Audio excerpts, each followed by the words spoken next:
Wellman TV. Marshal Ortega. Kabanata 376 hanggang 405 ang aking prinsipe ay isang bayani. Sino yun? Si Marshal na naman ba? Ang mga mata ni Sarah ay kumikinang sa pananabik habang pinipilit ang sagot.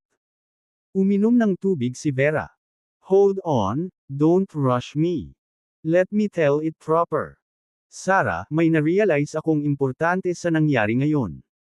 Sa wakas naiintindihan ko na kung paano nakabangon ang pamilyang Don mula sa wala para maging numero unong pamilya sa Harmonfield sa loob lamang ng ilang dekada. Humalaklak si Sarah.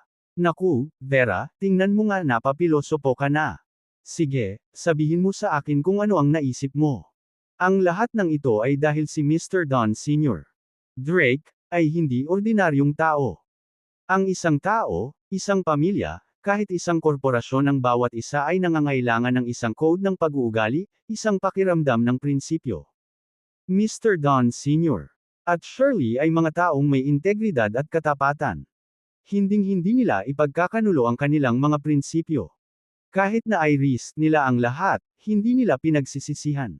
At napatunayan ngayon na nagbunga ang sugal ng mga Dons. Mukhang naguguluhan pa rin si Sarah.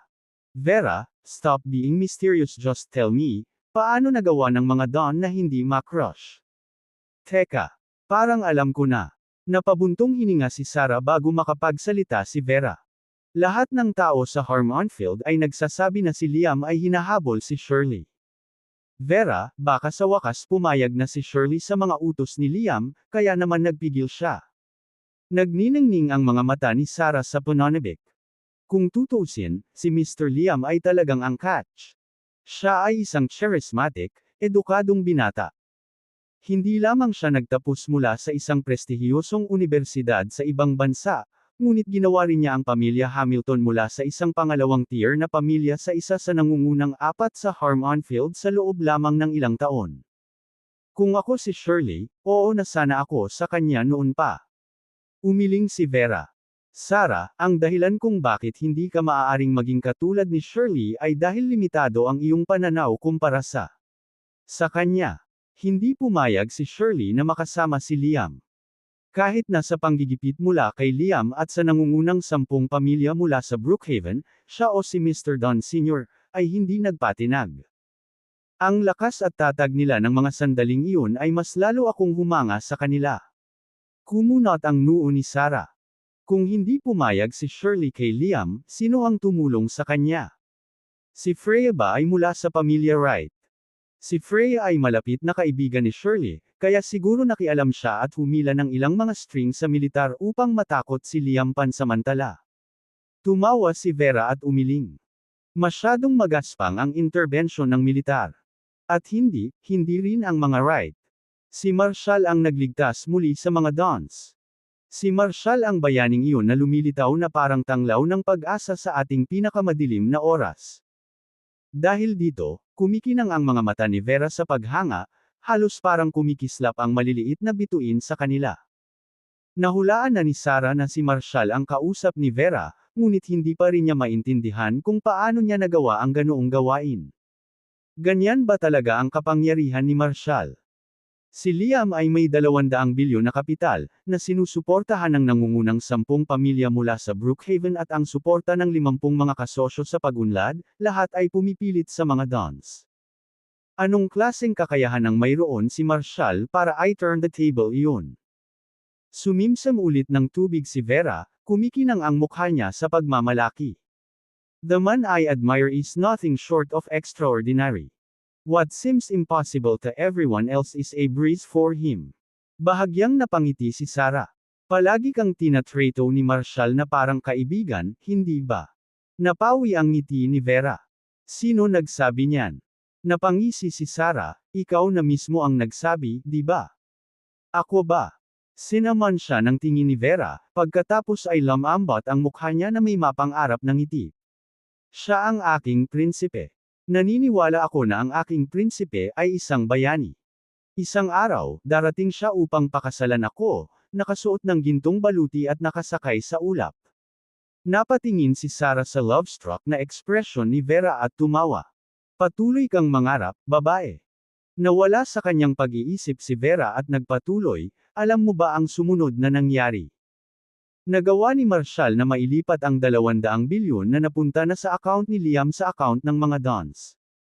At sa loob lang ng 2.5 minuto, sinira niya ang Lander Realty Group. Ito ay epic. Ano? Nalaglag ang panga ni Sarah. Iyan ay hindi ka panipaniwala.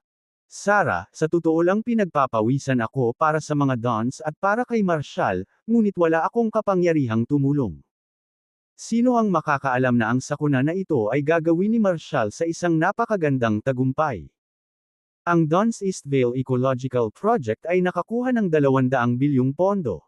Ang Landers at Hamiltons ay tinanggal.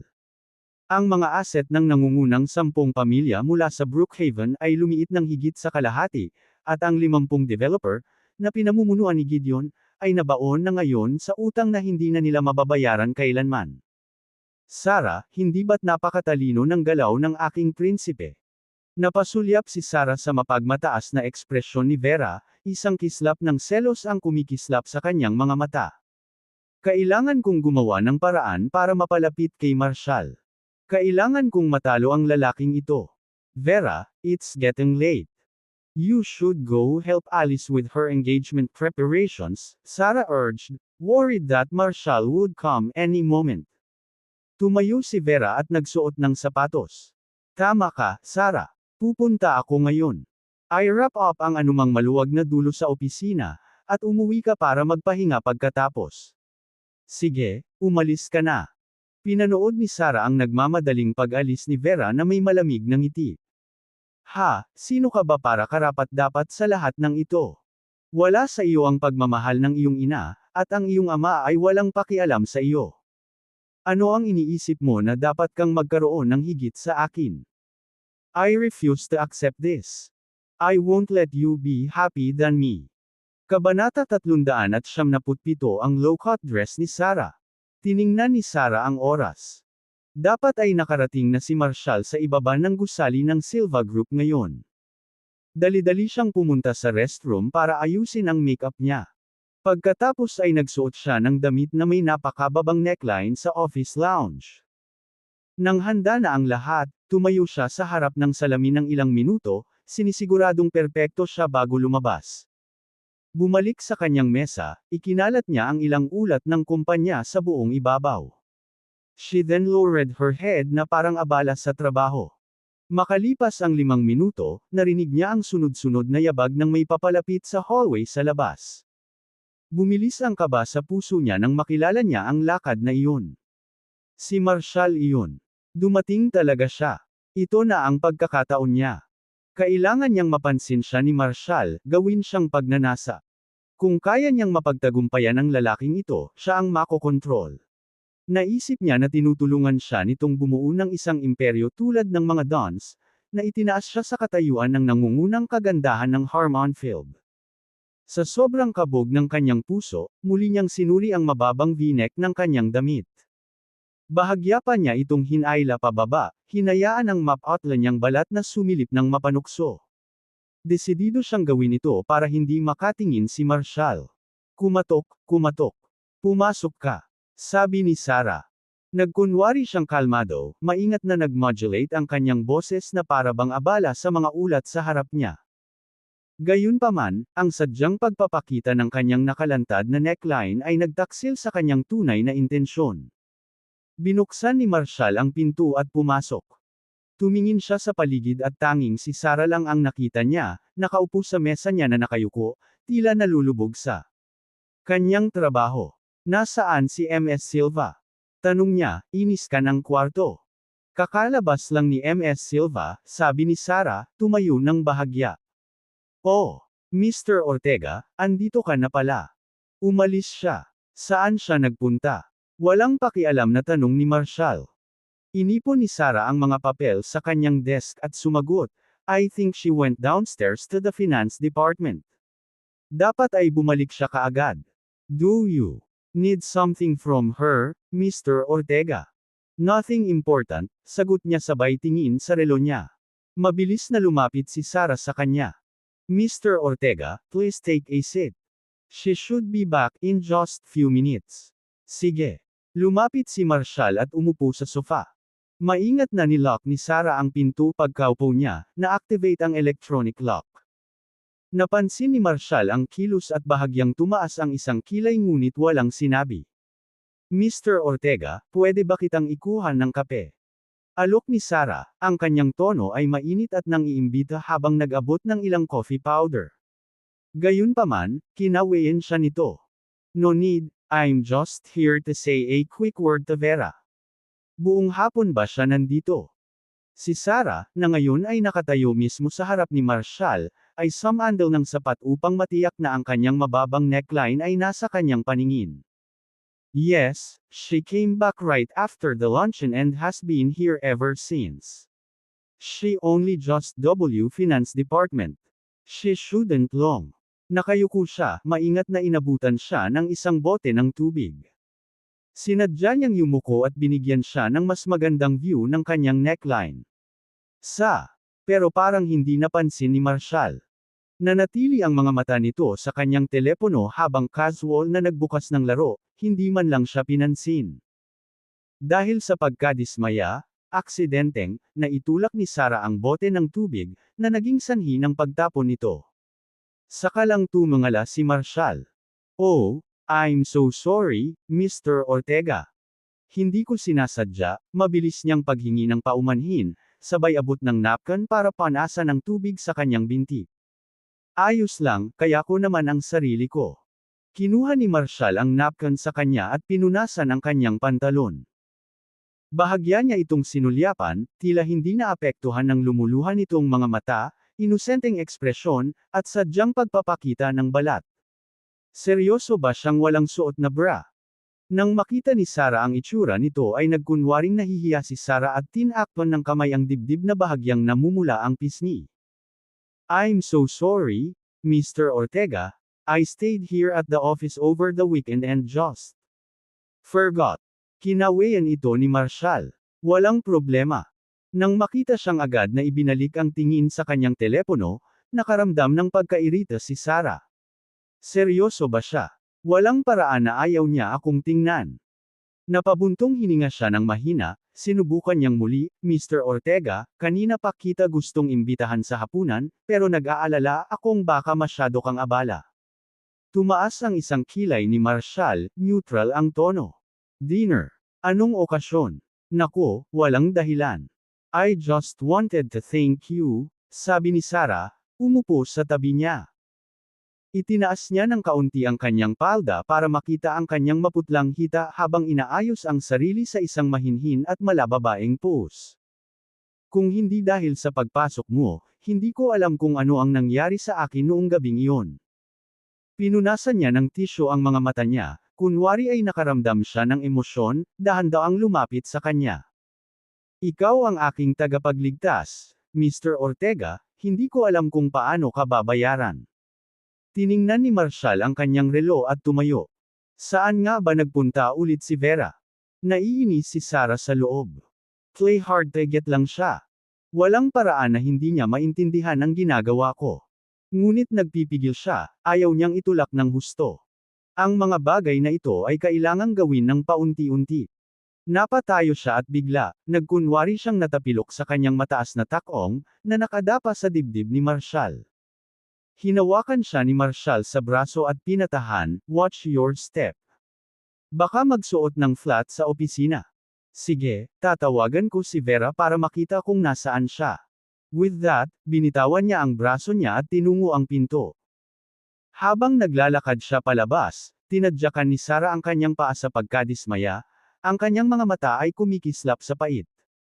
Marshall, seryoso ka ba? I don't believe for a second na hindi ka interesado. Nagpapanggap ka lang. Kabanata 378 Isang pagdiriwang sa Donspire Heights Estates. Lumabas si Marshall sa opisina at tinawagan ang nanay ni Vera. Hoy, nasaan ka? Nasa finance department ba ako sa labas ng alas mo, sabi niya. Opisina ko. Bulalas ni Vera sa kabilang linya. Bakit hindi mo ako pinaalam bago dumating? Kung alam ko lang, nanatili ako at naghintay sa iyo kahit anong mangyari, hindi ako aalis. Well, have a seat and wait for me. Dapat nandyan pa si Sarah. I'm heading back right now. Pinindot ni Marshall ang elevator button. Kung nasa labas ka na, huwag kang mag-alala. Aalis na ako. Hindi mo ba nagets ang message ko? Tanong niya. Hindi, wala akong natanggap na mensahe mula sa iyo, sagot ni Vera na tila nagulat. Kailan mo ipinadala? Wait, let me check. Pagkatapos ng isang pause, nagpatuloy siya, hindi, wala dito. Sigurado ka bang pinadala mo sa akin? O baka naman. Namiss mo lang ako at kailangan mo ng dahilan para tumawag, ha? Hihihi. If you miss me, I could come over right now and keep you company. We could do, well, anything. Inilibot ni Marshall ang kanyang mga mata. Hindi pinalampas ng babaeng ito ang pagkakataong asarin siya. Pumunta talaga ako para kunin ang access card para sa Villa 1.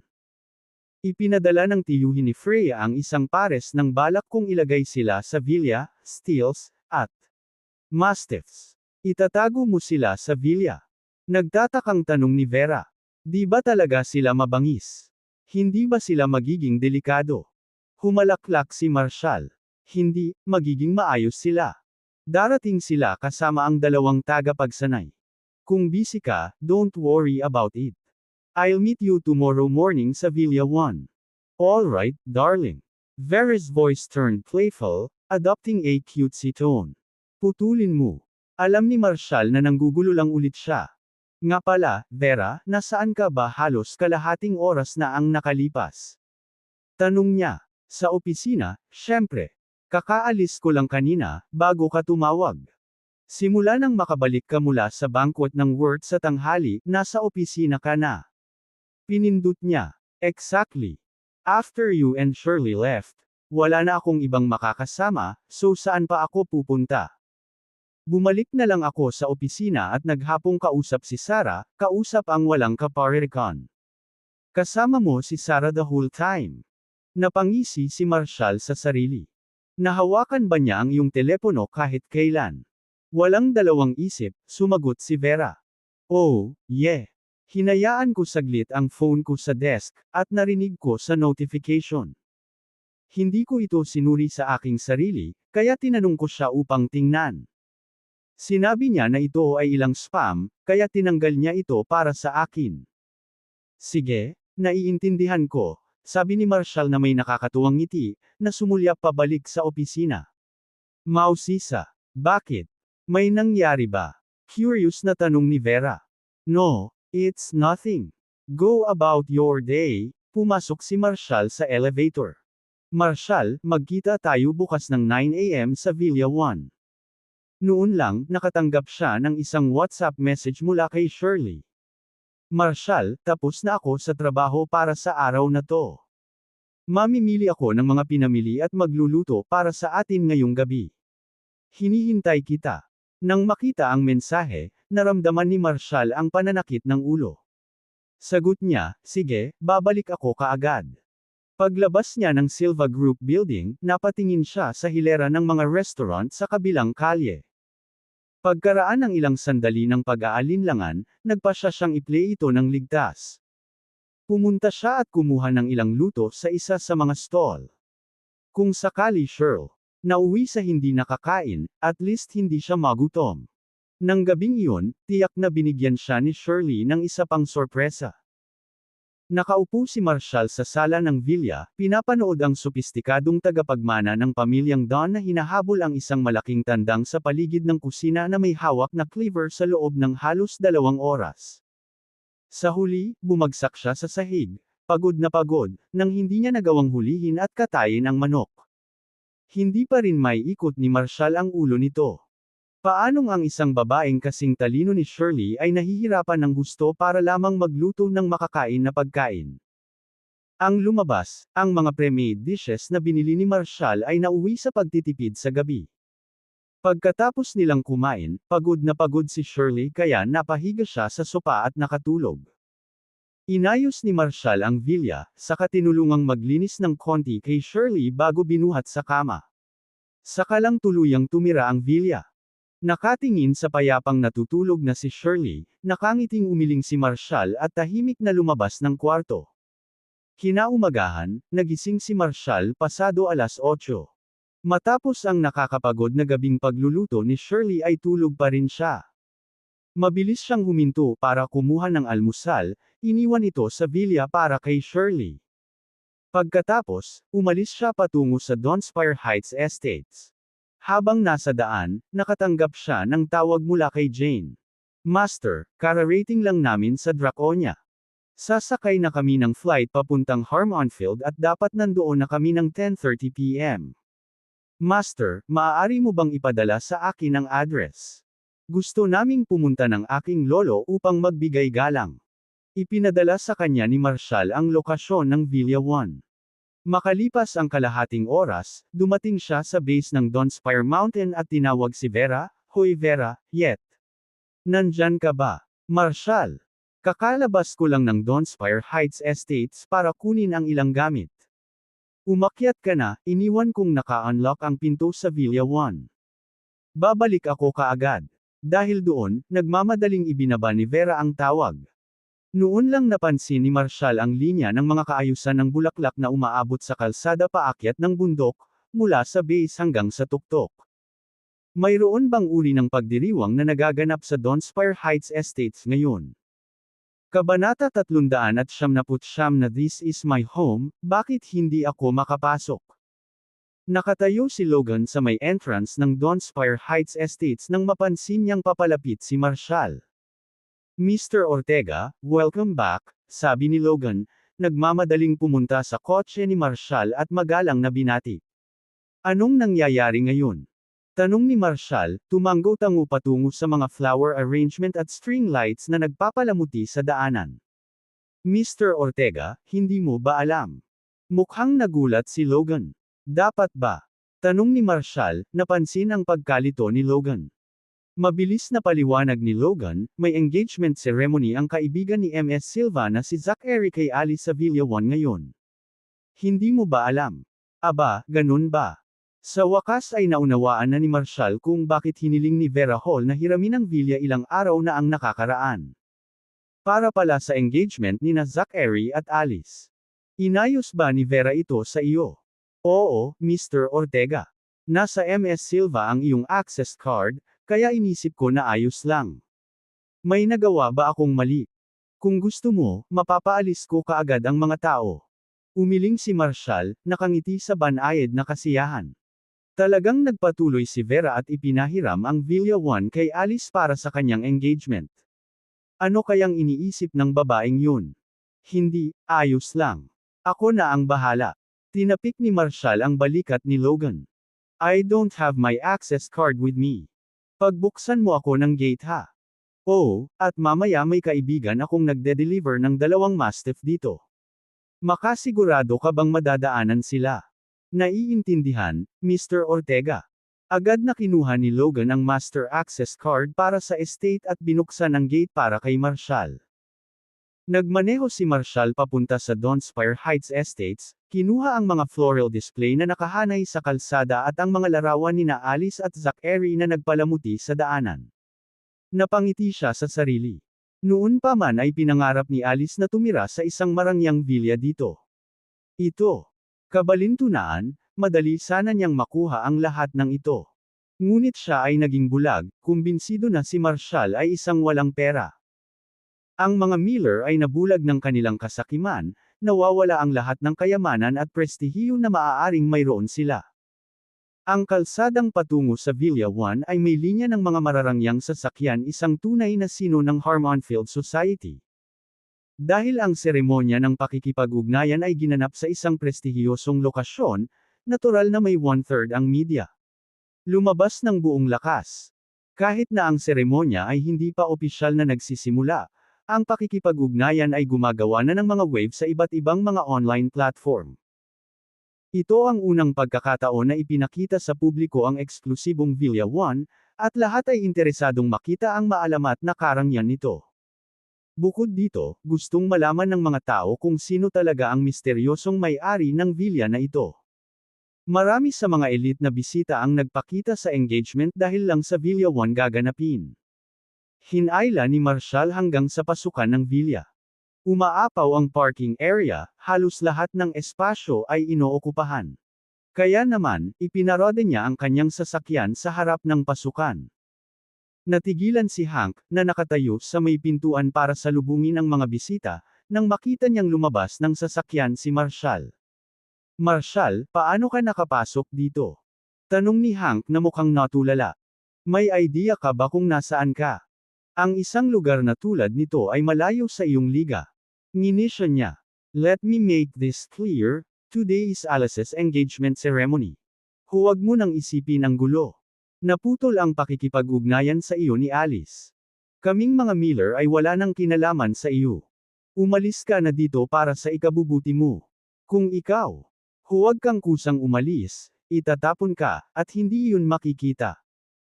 Ang malalakas na salita ni Hank ay agad na nakakuha ng atensyon ng mga kaibigan at kamag-anak ng pamilya Miller, pati na rin ang ilang pangalawang tier na pamilya mula sa Harmon-Field at ilang mga reporter na nanunood sa eksena. Nagsimula silang magbulungan, sabay turo kay Marshall. Tingnan mo dyan. Iyan ang lalaking itinapon ng mga Miller. Nabalitaan kong nabangkarote ang kanyang pamilya, at ngayon ay isa lamang siyang hamak na walang tao. Dahil sa status ng mga Miller ngayon, ayaw ni MS Miller na ituloy ang engagement. At ngayon, narito siya, nagpapakita sa seremonya ng pakikipag-ugnayan ni Alice. Anong iniisip niya? Sinusubukang pukawin ang gulo. Look at him, parking his car right in front of the entrance like he owning the place. He's definitely here to gumawa ng eksena. Kung talagang nagdudulot siya ng gulo sa engagement ni Alice, we're in for quite a show. Not a chance. You think the security here at Donspire Heights Estates is just for show? Ang lugar na ito ay nasa ilalim ng kontrol ng kumpanya ng seguridad ni Daphne. Kung susubukan niya ang anumang bagay, itatapon siya ni Logan mula sa bundok ng hindi sa oras. At saka, MS, sinasabi ni Miller na malapit siyang kaibigan ng misteryosong may-ari ng villa. Salita ay, ang may-ari ng villa na ito ay isang uri ng napakayaman, reclusive big shot.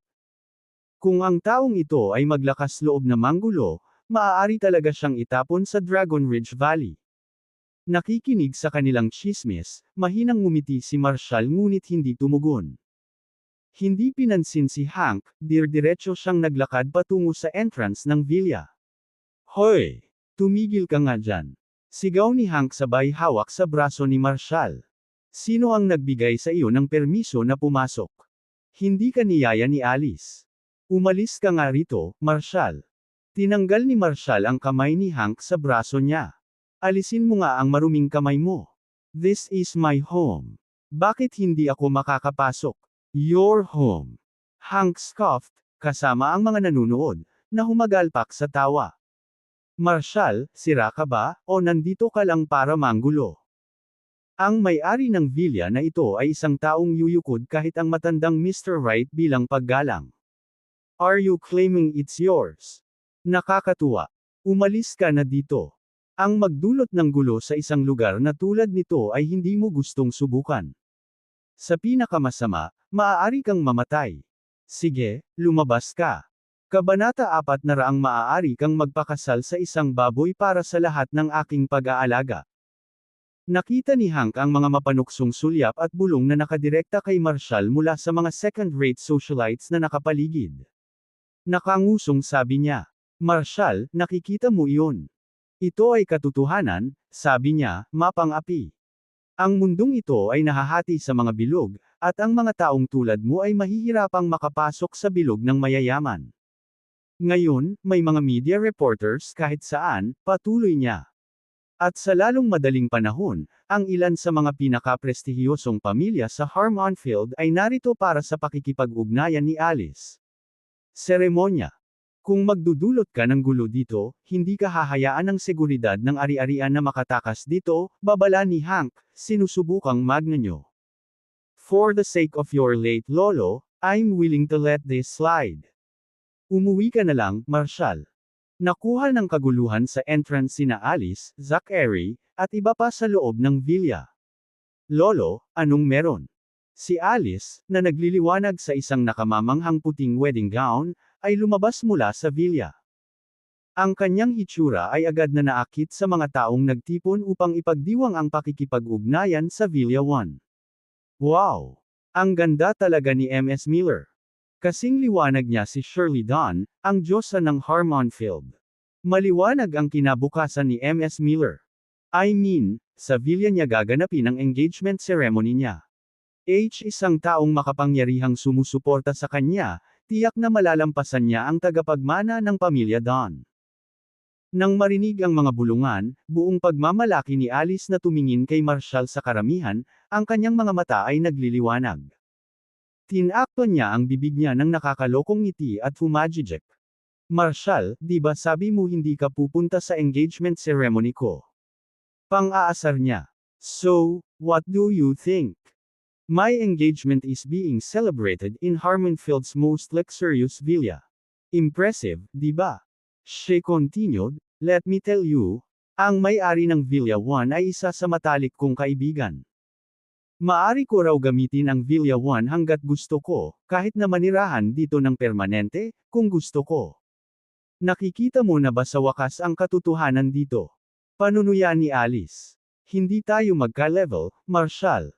I am destined to become someone like Daphne A. Quinn, she declared spoggily. To put it plainly, Villa One might as well be mine already. Ang karamihan ay nagpakawala ng sama-samang paghingal ng paghanga. Tama siya. With access to Villa One, she really could become a queen like the line. Ang kaawa-awang tao, bagaman. Bakit siya patuloy na kumapit sa isang bagay na malinaw na hindi maabot? Walang anumang pagpupursige ang makakalagpas sa isyu ng katayuan sa lipunan. Kailangan ng mga koneksyon, background ng pamilya, at kayamanan upang makarating kahit saan malapit sa kanyang antas. Pinagmamasdan si Alice na naglalakad na parang pagmamayari ng lugar, umiling si Marshall. I don't recall ever having a friend as trash as you. Tumabi ka.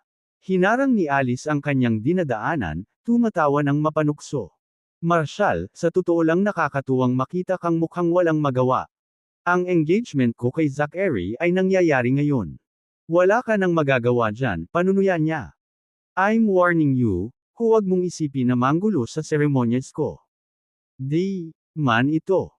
You could marry a pig for all I care, why would I be bothered? Sabi ni Marshall habang sinusubukang humakbang.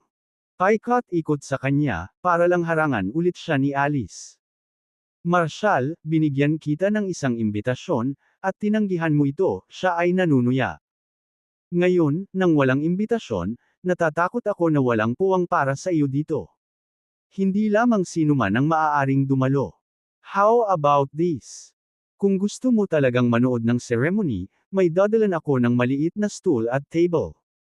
Bibigyan ka namin ng mga pampaganya at kaunting alak, at maupo ka sa labas ng pinto. Kung kailangan mo ng karagdagang pagkain, tumawag ka lang, at ihahatid ka namin, natatawa niyang sabi. Paano yan? Generous enough, right?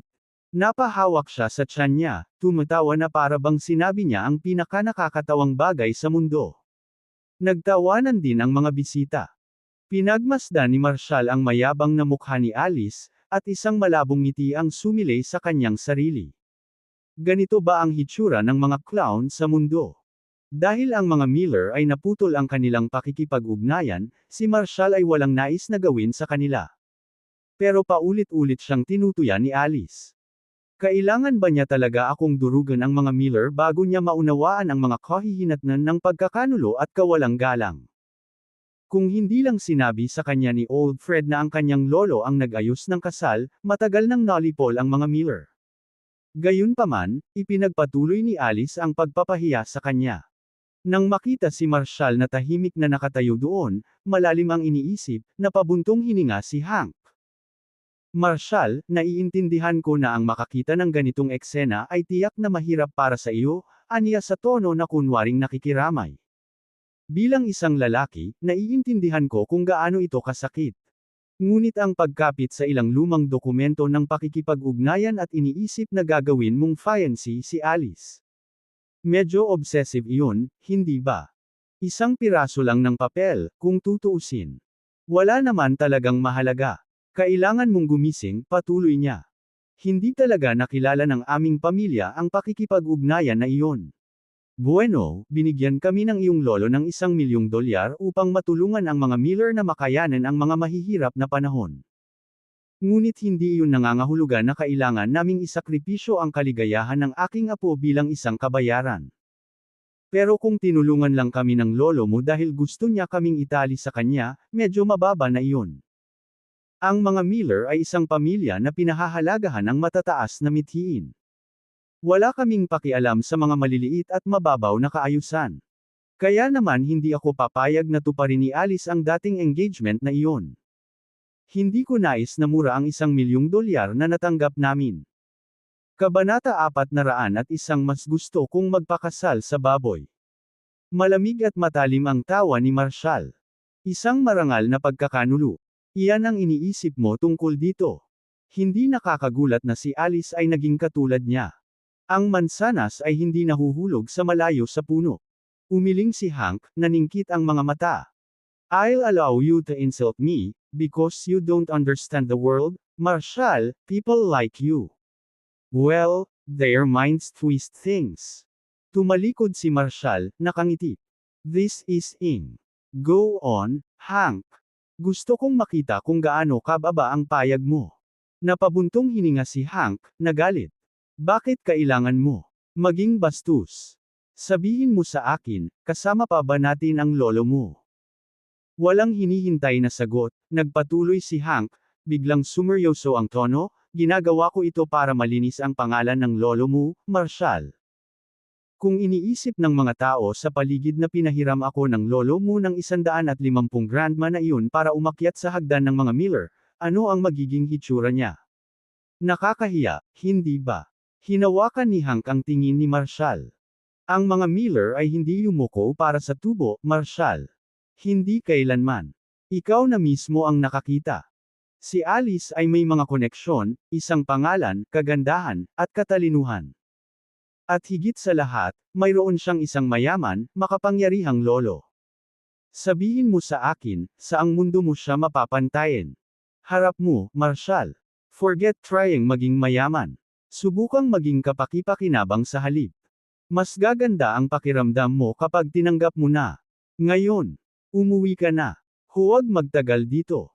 Ang pananatili ay magpapahirap lamang sa mga bagay na alam ng lahat na sinira ng mga Miller ang iyong pakikipag-ugnayan. Kung mananatili ka para sa party nina Alice at Zachary, mas masakit iyon kaysa sa anumang sampal. Mahina ang tawa ni Marshall, nakakawalang bahala. Walang halaga sa akin ang engagement nila. Inilabas niya ang kanyang telepono, nag-scroll sa numero ni Logan, handa nang sipain ang karamihan. Kaya lang, sumugod si Vera. Tapos na. Marshall, sandali lang. Nagdilim ang mukha ni Marshall. I'd appreciate it if you can stop starting stupid she*T for me, Vera. Kinalagkad mo itong tumpok ng dingleberries sa bahay ko para saan? Wala ka bang magandang gawin? She shrunk back under his icy glare, her head lowering. I'm sorry, Marshall. Dapat sinabi ko muna sayo. Just let me explain. Walang dapat ipaliwanag. Ilabas mo na sila. Ngayon na. Ang isang pulutong ng mga usiserong manunood, mga pamilyang B-listers at mga gutom na tsismosa na mga reporter ay nakamasid sa pagtataka habang si Vera, ang bagong pinuno ng Silva Group, ay humarap kay Marshall nang may panginginig sa kanyang boses. Ang mga bulong ay tumakbo sa kapulungan na parang apoy. Hindi ba milyon-milyon ang halaga ni MS Silva? Ungol ng isa sa kanila. Mas mataas siya sa liga ng Millers. So bakit siya nagkakaganito kay Marshall? Anong kwento dito? Akala ko ba best friend ni Alice si Vera? Anong nagbago? Nabasag ang boses ni Vera habang nagsasalita, ang kanyang mata nakalok kay Marshall. Marshall, ako. Hindi ko natiis na panoorin si Alice at patuloy kang sinisira ng kanyang pamilya. Pinapagalitan ako nito. Alam kong kaibigan ko si Alice minsan. Pero nakikita ko kung paano kanya tretuhin, nasasaktan ako. Gusto ko siyang kalugan at ipakita sa kanya ang totoo. This whole thing. I did it to prove to her that she's wrong about you. Marshall, you're the most important person in my life. You helped me, lifted me up when I was at my worst. I can't stand by and let anyone mourn you. Alice needs to see that you're someone she and her family will never reaching. Ang karamihan ay nakinig, nalilito, habang ang mga mata ng mga mamamahayag ay nagniningning, na hinuhuli ang bawat salita na parang mga buwiter sa isang sariwang bangkay. Ano ang nangyayari sa pagitan nila? Mukhang hinahangaan talaga ni Vera si Marshall. Pero bakit? Magkasama ba sila? Ito ay magiging napakalaki. Kunin sila ng camera, ngayon na. Mula sa gilid, si Alice ay nagpakawala ng malakas na tawa, na pinatahimik ang mga bulong. Vera, tayo ba ito? Sa tingin mo maniniwala tayo? Paano para sa? Nanunuya ang boses niya. Alam ng lahat na ang Villa 1 ay kabilang sa ilang mayamang reklos. Seryoso ka bang sinusubukang kumbensihin kami na si Marshall iyon? Ano ang punto, Vera? Bakit patuloy na itinutulak sa akin ang patay na bigat na ito? Isang lalaking nabubuhay sa sinumang babaeng handang buhatin siya. Maniwala ka sa akin, walang paraan. He's a nobody with nothing. Ever go. Para sa taong ganyan. Sinulyapan ni Vera si Alice, matalim ang ngiti nito na may halong panunuya. Naramdaman niya ang mapait na bigat nito, ngunit huminga siya at nagsalita pa rin. Alice, panimula niya, panay ang boses. Hindi ako nagsisinungaling sayo. Hiniram ko ang villa ni Marshall para makita mo ang pinakawalan mo, isang lalaking nakatayo sa sarili, hindi natitinag. Palagi mong inaangkin na kayo ni Marshall ay nakatira sa magkaibang mundo. Tumango si Vera. Tama ka dyan. Pero ang mundo niya, it's far above anything you can imagine. Kahapon lang, tinapos ni Marshall ang parehong Landers at ang Hamiltons. Ang isa ay sa Brookhaven, at ang isa sa Harmonfield. Sa tingin mo ba ay magkakaroon ng pagkakataon ng iyong pamilya laban sa kanya? Isang mapait na tawa ang kumawala sa kanya. Maaaring ibagsak ni Marshall ang buong angkan mo ng ganoon kabilis. Hindi na niya kakailanganing magtaas ng isang blade isang salita, at ang mga kaalyado na lampas sa iyong pinakamaligaw na mga pangarap ay sisiguraduhin iyon. Halimbawa, sina Abyssal Dominion at MS West. Ngunit hindi siya nag-abala sa iyo. Sa tingin mo iniligtas ka niya dahil sa awa. Nagawa na niya kasi minsan, nagkaroon ng engagement between you. And I loaned you his villa, without him knowing. Hindi rin siya pumunta dito ngayon para sa engagement mo. Inilibot ni Alice ang kanyang mga mata at nagpakawala ng isang malakas, sarkastikong tawa. Vera, kung magaling ka sa pag-ikot ng mga kwento, siguro dapat artista ka. Hit ka. Ginulo niya ang buhok niya, lumawak ang ngisi niya. But today's about me and Zachary. Let's leave your little stories behind. I'd marry a pig before I'd marry Marshall. Kabanata 402 napipintong pagkawasak. Ano? Ibinaba ni Marshall ang Landers, ang panglimang pinakamalakas na pamilya sa Brookhaven, at nabangkarote ang Hamiltons ng Harmonfield. Kagabi lang, 50 kumpanya na nakipagsosyo sa mga Dons sa Eastvale, lahat ay pinasigla ni Liam, ay tumalikod sa kanila sa engranding kapistahan ng mga Wright. Ngunit ang mga Dons ay may tulong isang makapangyarihang kaalyado at ang Phoenix Vanguard sa kanilang tabi. Pinipi nila ang tukana ng mga Hamilton, na sinigurado ang kanilang lugar bilang nangungunang pamilya sa Harmonfield. And from the way MS Silva speak, could it be that Marshall is this mystery backer? Ang karamihan ng mga mamamahayag ay nabuhayan, ang mga mata ay kumikinang sa bagong tuklas na pananabik. Sa sandaling iyon, ang pakikipag-ugnayan ni Zachary at Alice ay tila maliit, tulad ng isang side tale sa anino ng isang bagay na mas malaki. Marshall ang kwento ngayon. Hindi nagtagal bago ang balita ng pakikipag-ugnayan ng mga Miller ay pumalit sa bawat platform, na may mga bagong twist na umiikot sa pangalawa. Ang lalaking minsang nangako kay MS Miller ay nag-crash sa kanyang engagement para yumanig ang kanyang mundo. Ang hindi kilalang puwersa sa likod ng pagbagsak ng Landers at ang pagkawasak ng Hamiltons ay lumilitaw sa Villa 1. Hindi nagtagal, nag-stream online ang footage ni Alice, Hank, at ng pamilyang Miller na nanunuya kay Marshall sa labas ng villa, na pumukaw ng mga reaksyon, walang sinumang sumusubok na pumasok sa buhay ng mga Miller. Matapang iyon.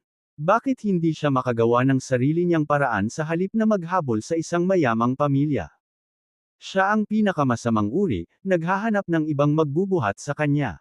May mga taong ayaw lang magtrabaho para sa kanilang sariling tagumpay. Maraming tao ang tulad niya sa paligid. Mas gugustuhin nilang kumapit sa mayayaman kaysa bumuo ng sarili nilang pamana. Though, narinig ko itong si Marshall ay maaaring nakikipag-date sa tagapagmana ng pamilya Don. Ang chismis ay mayroon siyang ilang malakas na koneksyon, marahil higit pa sa alam natin. Oo naman, maniniwala ako kapag nakita ko. Kung si Marshall ay isang mahusay, nakatagong kapangyarihan, bakit mag-aaksaya ng oras sa pag-crash sa pakikipag-ugnayan ni MS Miller? At ano ang kinahuhumalingan na ito? Kung siya ay napakalakas, bakit sumunod sa kanya tulad ng isang nawawalang tuta? Sigurado ka bang siya yun? Tignan mo yung lalaki sa video. That's not someone who's here for trouble. Check his expression. Halos hindi siya interesado. O baka hindi tama ang nakikita mo. Oo naman, mukhang matalas ang lalaki. Pero napansin mo ba ang pagsakay niya? Sa Donspire Heights, ang mga kalye ay puno ng mga kotse na nagkakahalaga ng mas maraming pera kaysa sa makikita natin kailanman. At gayon paman, narito si Marshall sa isang hamak, sira-sirang sasakyan, malayo sa kung ano ang iyong inaasahan sa isang malaking shop. Samantala, inangkin ni MS Miller ang engranding Villa 1 para sa kanyang engagement feast. Iyan ang una sa Harmonfield. Itataas nito ang Millers ng mas mataas kaysa sa kanilang nolipad. Iyon lang ang nagpapatunay na hindi si Marshall ang lalaking sinasabi ng mga chismis. At saka, maaari bang maging ganito kabata ang taong may hawak ng ganoong uri ng kapangyarihan? Wala pang narinig na ganoong kwento. Sa ngayon, ang mga bulong tungkol kay Marshall, Alice, at Villa 1 ay kumakalat na parang apoy sa buong lupain, na nakakahanap ng sabik na mga tainga sa bawat silid. Samantala, sa kanyang silid sa Vista Lake Villa, si Shirley ay bumangon ng huli, ninanamnam ang almusal na iniwan sa kanya ni Marshall. Naputol ang kanyang ulirat sa pagtunog ng kanyang telepono nang umalangaw-ngaw sa kanyang tainga ang boses ni Amber. MS Don, narinig mo na ba ang balita? Kinagat muli ni Shirley ang kanyang donut, mahinahon ang boses. Mahilig akong umiwas. Anong nangyari? You might care about this one. The Millers are stirring up trouble for Mr. Ortega again. It's become the talk of the nation. Nakakunot ang noo ni Shirley habang itinatabi ang kanyang pagkain, sinusubaybayan ng kanyang mga daliri ang mga gilid ng device habang binubuksan niya ang TikTok. Nagyayelo ang kanyang tingin habang pinapanood ang mga clip, binabasa ang kumakalat na chismis. Marshall, ano ang humantong sa kanya sa pagtitipon na iyon? Walang ibig sabihin ang mga Miller, mas mababa sa wala sa kanya. Si Alice ay wala. Siya ay isang anino, isang batik sa mahusay na pamamaraan ng mga bagay. Sino sa tingin nila, nilali ang pinarangalan na panauhin ng pamilya ko? Akin si Marshall. Ang lalaking pinili ko, si Shirley. Walang sino man ang magpapahiya sa kanya, hindi ang mga Miller, hindi sino man. Kinuha ni Shirley ang phone niya, nanginginig ang mga daliri niya sa galit. Agad niyang tinawagan si Drake at sinabi ang tungkol sa kaganapan sa Villa 1. Makapal sa galit ang boses ni Drake. Carlos, ipunan mo ang bawat bodyguard na mayroon tayo. Pupunta tayo sa Villa 1. Babayaran ito ng mga Miller, para sa ginawa nila kay Mr. Ortega. Isang salita lang mula kay Mr. Ortega, at papawiin ko ang mga Miller at ang Gills sa mapa. Sa loob ng ilang sandali, ang tunog ng mabibigat na makina ay napuno ng hangin bilang ang pinakamakapangyarihang pamilya Don. Nagmamadali ang mga bodyguard patungo sa Villa 1. Halos hindi natapos ni Shirley ang kanyang almusal. Tumalon siya, kinuha ang kanyang mga susi, at tumakbo patungo sa Donspire Heights Estates. Samantala, sa Area 2 nanograms parehong estate, nahiga si Daphne sa kanyang kama, nalilito sa pag-iisip. Naalala niya ang unang pagkikita nila ni Marshall. Yung itsura niya, yung pinaramdam niya. Lumambot ang kanyang mukha, isang bahagyang pamumula ang gumapang sa kanyang mga tseke. Ms. West, there's trouble coming for Mr. Ortega, sabi ni Rita, sabay pasok sa kwarto. Nanlaki ang mga mata ni Daphne. She shot up, her heart already racing. Anong nangyayari? Iniabot ni Rita ang kanyang telepono, ipinakita sa kanya ang balita ang pakikipag-ugnayan ng mga Miller, ang mga eksena mula sa Villa 1, ang mga chismis na umiikot kay Marshall. Sumilay ang madilim na ngiti sa mga labi ni Daphne. Mr. Ortega has been patient too patient. But this ends now. The Millers have no idea who they're messing with. Siya ang nagligtas sa buhay ko. Hindi ko hahayaan ang hamak na babaeng iyon, ipahiya siya. Ngayon, gagawin ko silang pagsisihan. Rita, sunduin mo si Rowan. Pupunta tayo sa Villa 1. Sa tarangkahan ng Villa 1, nakatayong matatag si Alice at ang kanyang pamilya, na humaharang sa pasukan. Marshall, you're wasting your time. Today's my daughter's engagement. Kapag hindi ka umalis, mababali ang mga paa mo ng mga Miller. Ang daliri ni Julie ay tumusok kay Marshall, ang kanyang mga mata ay malamig na parang yelo. Hindi ka gagawa ng gulo dito, babala niya. Isang tingin na puno ng paghamak, halos hindi na itago ang kanyang pagkasuklam. Know your place. Kung hindi, babarilan mo si Hannah para lang mapahiya ang sarili mo. Nakataas ang mga Miller sa mga taong katulad mo. Maaaring binigyan ka ng mga dons ng ilang titulo, ngunit wala itong ibig sabihin. Get out now. This isn't where you belong. The last thing you want is to be the joke of the night. Kabanata 403 out of your league. Nakatayo si Marshall sa gilid ng karamihan, naiinis na pinaikot ang mukha habang pinagmamasdan ang mga Miller. Kung hindi dahil sa babala ni Old Fred, naalis na niya ang mga taong ito sa buhay niya. Sinabi sa kanya ni Fred ang tungkol sa pakikipag-ugnayan, ang isinaayos ng kanyang lolo sa mga Miller. Kinasusuklaman ito ni Marshall. Alice, the time is right. Let's start the ceremony, sabi ni Zachary na pumulupot ang braso sa baywang ni Alice habang papalapit sila sa pinto. Matamis ang kanyang ngiti. Si Alice ay nagbigay ng isang pekeng ngiti, na ginampanan ang bahagi ng mapagmahal na kasintahan. Manamham, darling. Tara na. Humakbang siya pasulong, saka tumalikod, kumaway kina Vera at Marshall. Marshall, you can wait outside. From there, masusulyapan mo pa rin kami ni Zachary sa engagement stage natin. Tinaasan niya ng kilay si Vera. So, Vera, sasama ka ba sa akin? O dito ka ba nakikitira sa kanya, kunwari nanalo siya sa puso ko? Bumagsak ang mga balikat ni Vera. Go on. I wish you both well. Nilingan niya si Marshall, puno ng guilt ang mukha. Marshall, masyado ba akong lumayo? Tumango si Marshall, malamig ang boses. Oo, ginawa mo. Bamantong hininga si Vera, sinusubukang ipaliwanag ang sarili. Gusto ko lang makita ni Alice and the Millers kung sino ka talaga. Hindi ko kailangan patunayan ang sarili ko sa kanila. Maaari nilang paniwalaan ang anumang gusto nila. Hindi mahalaga. Maya-maya lang ay tumunog ang phone niya. Si Freya iyon. Marshall, ang top brass mula sa Special Operations ay nandito na. Hunter Baxter, ang Lieutenant General Commander, at Caleb Walker, ang Lieutenant General Chief of Staff, ay dumating na sa Harmon Field. Dahil kulang tayo sa oras, gaganapin namin ang seremonya ng pagkomisyon sa iyong lokasyon. Where are you? Send your coordinates. We'll be there. The officers want to do the honors in person. Mabilis na tinext ni Marshall kay Freya ang lokasyon ng Villa 1. Got it. Kami ang magiging. In 30 minutes, sabi ni Freya bago ibinaba ang tawag. Sa loob ng courtyard ng villa, nagsimula na ang engagement ceremony ni Alice at Zachary.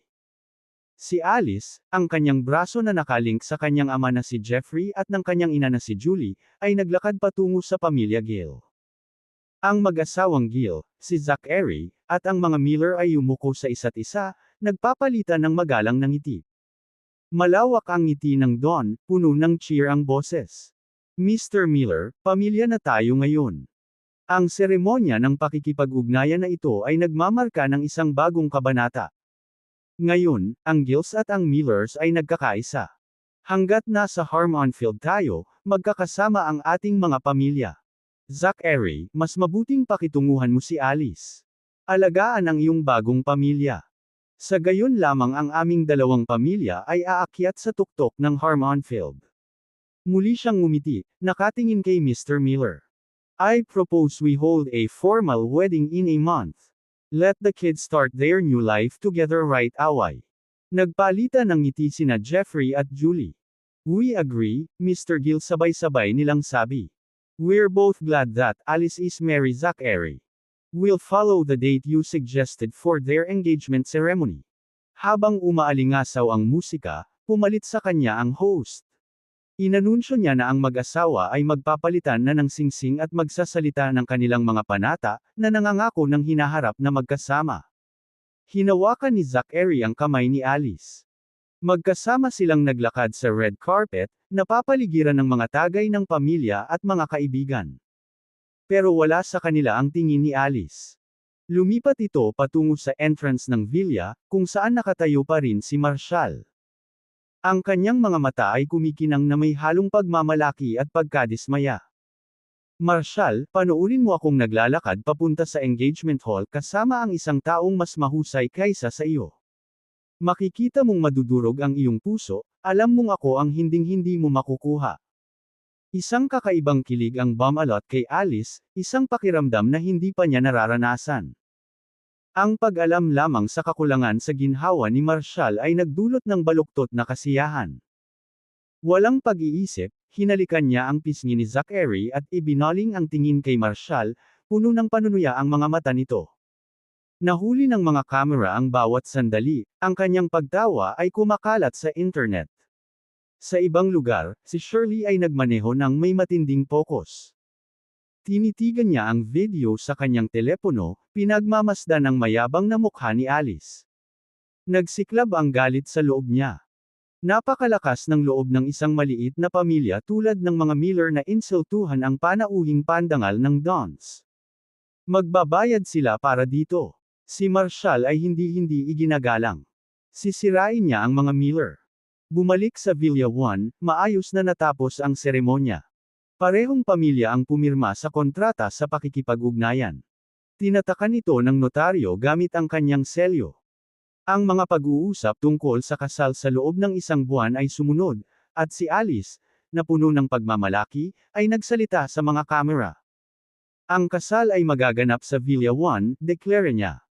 Ipinangako niya na ito ay isang engranding kaganapan, na may mas maraming bisita, na nagbabahagi ng karangyan at kagalakan ng okasyon.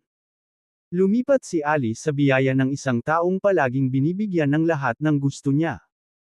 Magkaakbay siyang naglakad kasama si Zachary, sinadya ang kanyang mga hakbang, bawat galaw ay basang-basa sa pagmamalaki habang papalapit sila kay Marshall. Ang kanyang mga mata ay kumikinang sa kasiyahan. Marshall, sabi niya, malamig at huling sinabi niya. Mula sa sandaling ito, ako si Mrs. Gill. Kalimutan mo na ako. Nakita mo ba? Naisip mo na ba ang iyong kinabukasan? Sa tingin mo ba ay maaaring magkaroon ng ganitong kasal ang isang mahirap na babae? Magkakaroon ba ng ganitong uri ng kadakilaan ang iyong kasal? Magkakaroon ba ito ng mga mahahalagang pamilya ng Harmonfield upang parangalan ka? Tumawa siya, mapait at matalim ang tunog. You can never imagine it. Pero kaya kong buhayin. Marshall, oras na para may napagtanto ka. Ako ang babaeng hinding-hindi mo hahawakan. And now, you'll see your worst nightmare unfold. The one thing that will destroy you. Lumapit siya, mas lalong lumawak ang ngiti niya. Sana gumana itong therapy. Sana masira ka hanggat gusto ko. Nang walang babala, ang matalim na tunog ng isang sampal ay napuno ng hangin. Nadapa si Alice, nakahawak ang kamay niya kay Zachary para alalayan. Ikaw na hamak na babae. Pinutol ng boses ni Rita ang tensyon. Sino ka sa tingin mo, nagsasalita ng ganyan kay Mr. Ortega? At ayon, sinampal ulit ni Rita si Alice. Kabanata 404 at kaya ano?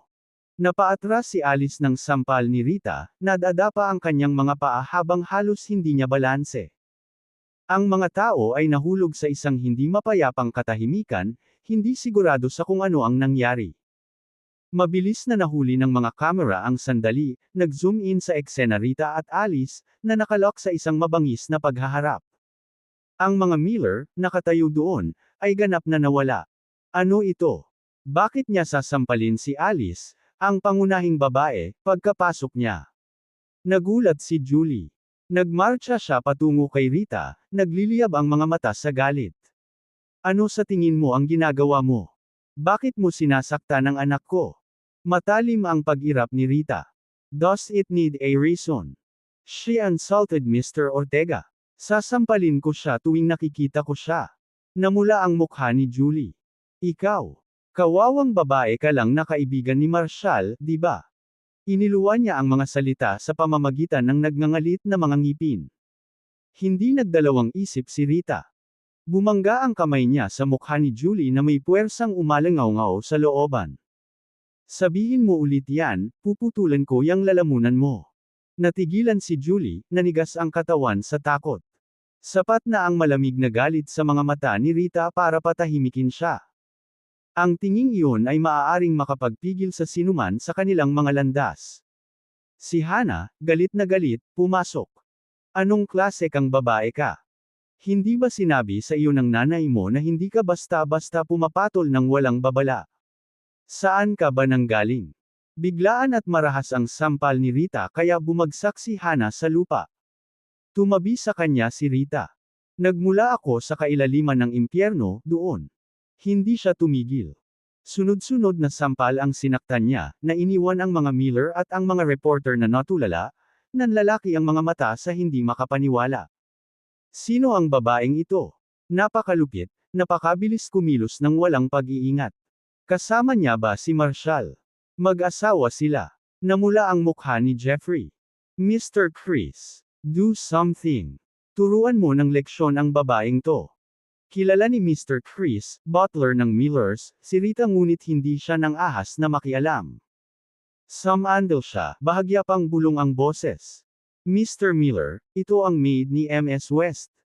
Bago pa makareact ang sinuman, sumulpat na si Daphne, humakbang pasulong. Rita, sampelan mo siya. Lumingon si Rita, punong-puno ng apoy ang mga mata, at walang dalawang isip na sinampal si Jeffrey sa mukha. Bumagsak si Jeffrey sa sahig, mariing idiniin ng kamay niya ang nasusunog niyang tseke. Tumangala siya kay Daphne na may dilat at gulat na mga mata. Parang yelo ang titig niya. Hindi siya makatingin sa malayo. Bahagyang kumunat ang noo ni Mr. Chris, ang mayordoma, na dumidilim ang mukha. Ms. West, bakit mo sila sinaktan? Malamig ang ngiti ni Daphne. Anong masama dun? They deserved it. May problema ka ba dito? Sinulyapan ni Mr. Chris si Rowan, nakatayo lang sa likod ni Daphne. Mabilis siyang tumalikod. Hindi siya naglakas loob na gumalaw. Tumahimik ang kwarto. Napabuntong hininga ang lahat. Napuno ng presensya ni Daphne ang espasyo. Hindi lang siya maganda, may kapangyarihan sa kanya. Isang panganib. Maging ang underground kingpin ng Harmonfield, si Ryger, ay uurong kung haharapin siya nito. Walang umasa na magiging ganoon kalapit sa The Enchanting Queen. Ngunit ang tanong sa isip ng lahat ay kung bakit niya sinaktan ang mga Miller. Ang paghamon kay Daphne ay isang bagay na hindi basta-basta ginawa ng sinuman sa lungsod na ito. Namula ang mukha ni Hank. Kumulo ang kanyang galit, ngunit pumasok din ang takot. Ramdam niya ito, makapal at malamig. Humakbang siya pasulong, nanginginig ang boses. Ms. West, hindi ko alam kung anong ginawa ni Alice na ikinagalit mo, pero bakit kailangan pa siyang hampasin ng maid mo? Tumawa si Daphne, mahina at nanunuya. Ano ba, pipigilan mo ako? Yan ba ang binabalak ng pamilya mo? Ipaglaban mo ako. Nanlamig si Hank. Ang kanyang mga salita ay matalas, nakakawalang saysay. Naghiwa sila ng malalim. Ms. West, dahan-dahan niyang sabi, sinusubukang pigilan ang nanginginig niyang mga kamay. Alam ko ang kapangyarihan mo. Pero hindi ka ba nag-aalala kung ano ang sasabihin ng mga tao tungkol sa iyo? Na ginagamit mo ang iyong lakas para itulak ang mahina. Lalong nagdilim ang ngiti ni Daphne. Pinaikit niya ang kanyang mga mata at itinaas ang kanyang mga pilik mata. So what if I do? What are you going to do about it? Parang lumamig ang kwarto. Isang lamig ang bumalot sa hangin, na nagpang-inig sa lahat. Biglang umatras si Hank. Gumapang ang balat niya sa bigat ng titig niya. Bumaling kay Daphne si Alice na kumakabog pa rin ang pisngi. Ms. West. I've always looked up to you. I've always wanted to be like you. Tumahimik ka. Parang talim ang boses ni Daphne. Huwag mo nang subukan. Hinding-hindi ka magiging katulad ko. Walang ibang salita, lumuhad si Daphne sa harap ni Marshall. Nakayuko ang kanyang ulo. Panginoon ko, sabi niya sa boses na may awtoridad. Sabihin mo lang ang salita, at sisirain ko ang buong pamilya Miller. Tuluyan nang bumagsak ang silid. Lahat ay nakaramdam ng panginginig na dumaan sa kanila.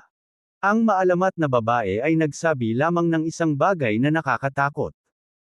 Kahit na hindi nag-aangat ng espada, ang mga salita ni Daphne ay parang nagyayelong hangin na humahampas sa mga tao. Napaatras ng isang hakbang si Alice, tumibok ang kanyang puso.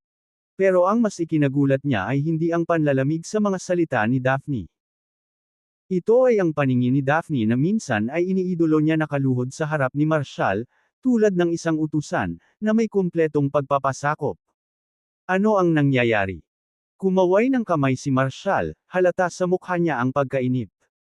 Hayaan mo na sila. Ayokong gumawa ng gulo ang mga lokong ito sa bahay ko. Ibinuka ni Daphne ang kanyang bibig, parang magsasalita, ngunit pinigilan ang sarili. Mas alam niya kaysa makipagtalo kay Marshall. Palaging may dahilan ang kanyang mga utos, kahit na sa una ay hindi halata. Siyempre, guro, sabi niya, ang kanyang boses ay mahinahon, halos magalang. Nabalot ng nakakabinging katahimikan ang silid. Si Daphne, ang tinaguriang enchanting Queen of Harmonfield, ay yumuyuko kay Marshall, nagsasalita sa kanya na para bang siya ay isang hari. Nagkamali ang mga Miller sa kanya.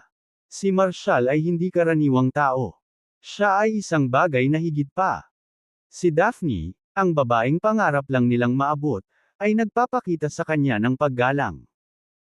Ito ay isang tanawin na hindi maisip ng sinuman sa kanila.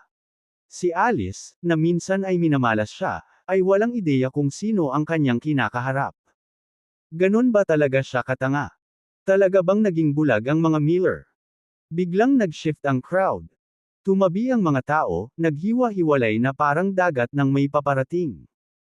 Isang babae, matangkad at poised, ang gumalaw sa mga bisita. Gumalaw siya na parang reyna, imposibleng hindi pansinin ang presensya niya. Ito ay si Shirley Dunn, ang pinakamagandang babae sa Harmonfield at ang anak ng makapangyarihang pamilyang Dunn. Anong ginagawa niya dito? Bakit siya dumating? Kabanata 405 ang buong Circo. Ang mga tarangkahan ng Villa 1 ay tumigil, ang mundo ay tila huminto sa isang humihingal na katahimikan. Ngayon, walang pinigilan. Dalawa sa pinakakaakit-akit na kababaihan ng Harmonfield ang narito, nakatayong magkasama isang hindi maisip na tanawin. Karamihan. Ang mga anak na lalaki at babae ng pinakamataas na pamilya ng lungsod ay nanunood sa nakatulala na katahimikan.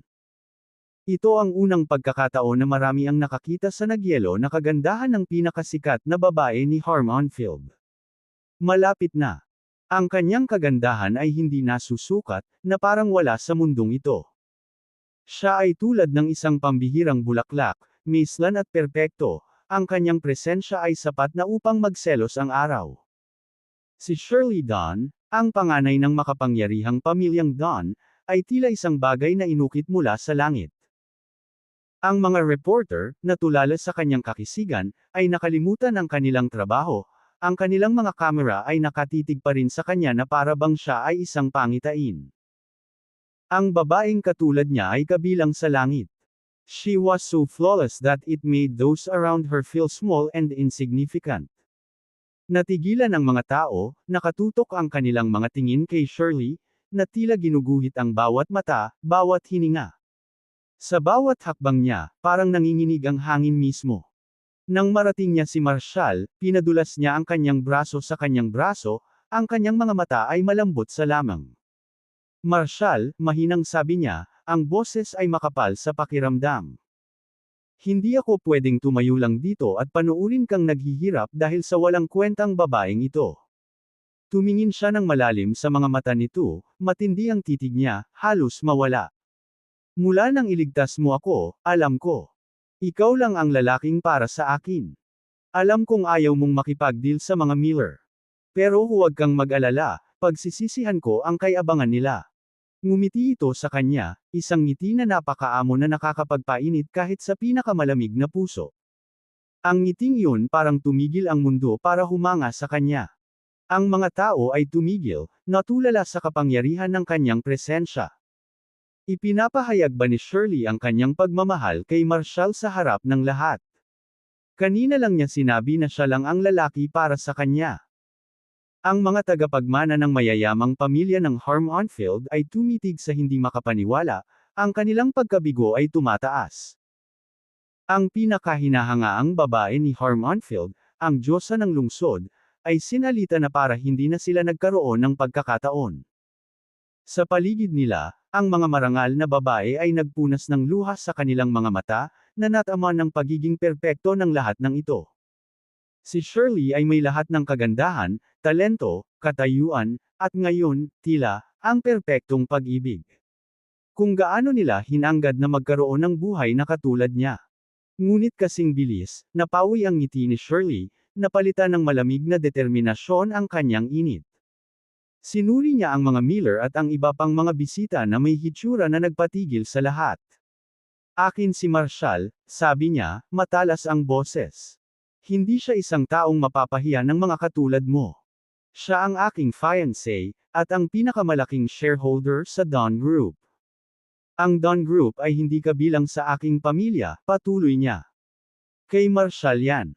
Dahil doon, naglakad siya patungo kay Alice, nasusukat ang kanyang mga hakbang. Si Shirley, na nakataas kay Alice, ay inayos siya ng isang hitsura na nagdadala ng mga taon ng paghamak. I must ask, dahan-dahan niyang sabi. What makes you think you have the right to say Marshall can't have you? Sa isang malakas na sampal, hinampos ng kamay ni Shirley si Alice sa mukha. Nakakaawa. Maaaring burahin ni Marshall ang pamilya mo sa isang utos. Ang tanging dahilan na ayaw niya ay dahil nasa ilalim ka niya. Anong naisip mo? Sa tingin mo ba natatakot sa'yo si Marshall? Na may kailangan siya sa'yo? Kayong lahat ay tanga. Paulit-ulit siyang sinisiraan ng pamilya mo. Marshall doesn't care enough to deal with you himself, but we, she gestured toward herself and the Don family. Kami na ang bahala. Napabuntong hininga ang karamihan. Inangkin lang ni Shirley si Marshall bilang kanyang fiancé at nangakong ipapabagsak niya ang mga Miller para sa kanya. Ang mga Miller ay tumama sa isang pader. Dalawa sa pinakamakapangyarihang babae sa Harm-on-Field ang tumayo sa tabi ni Marshall, ang isa bilang kanyang kapareha, ang isa bilang kanyang lingkod. Ang mga Miller ay walang ideya kung ano ang kanilang pinakawalan. Dalawang napakalaking pamilya, na may sapat na kapangyarihan upang durugan sila, ay handang kumilos. Talaga bang naisip ng mga Miller na makakalaban nila ang isang tulad ni Marshall? Mukhang nakagawa sila ng isang malaking pagkakamali. Sa mga engranding bulwagan ng Harm-on-Field, kakaunti ang mga lalaki na maaaring makakuha ng atensyon ng parehong dafang. At Shirley, ngunit ang Millers, naglakas loob silang tawagin siyang walang tao at daga sa kalye. Ito ay halos katawa-tawa, kung gaano sila kabulag. Lumipat ang mga mata ni Shirley kay Alice, puno ng pang-aalipusta, pagkatapos ay tumawid sa karamihan. Look at me. How does my beauty compare to Alice? And as for power, how do the Dons stand against the Miller family? How could a worthless woman like her dare claim Marshall didn't reach her? Tanging isang taong nawalan ng malay ang maaaring mag-isip ng ganoon. Umugang ang silid na hindi makapaniwala. Walang paligsahan. Maaaring may kaunting alindog si Alice, ngunit sa tabi ni Shirley, wala siya. Ang kagandahan ni Shirley ay hindi maihahambing, tulad ng isang bagay na huwad ng mga Diyos mismo. Tulad ng para sa mga Miller. Ang kanilang kapangyarihan ay wala sa tabi ng mga Dons. Ang isa ay isang insekto, ang isa ay isang hayop. Maaaring durugan sila ng mga Dons na parang surot sa ilalim ng kanilang takong. Nanatiling tahimik ang mga Miller. Wala silang choice. Ito ay hindi isang bagay ng pagmamataas. Ito ay isang bagay ng kaligtasan. Namula ang mukha ni Hank sa galit. Hindi lang sila insulto ni Shirley kundi ginawa ito sa harap ng lahat ng mahahalagang pamilya at ng media. Ginawa niyang basura ang mga Miller. Sumakit ito, malalim. Kahit na hindi kailanman mapapantayan ng Millers ang Dons, ang kahihiyan ng pagiging lantarang hinamak ay hindi mabata. Humakbang pasulong si Hank, mahigpit ang boses na halos hindi makontrol ang galit. Ms. Don, I know your family is powerful. I know you rule this city. But there's no need to humiliate my family in front of everyone. That is arrogance, hindi nagpatinag si Shirley. Parang yelo ang titig niya. Ang yabang. Paulit-ulit niya, ang kanyang boses ay matalas na parang talam. Anong masama kung ilagay ka at ang pamilya mo sa lugar mo?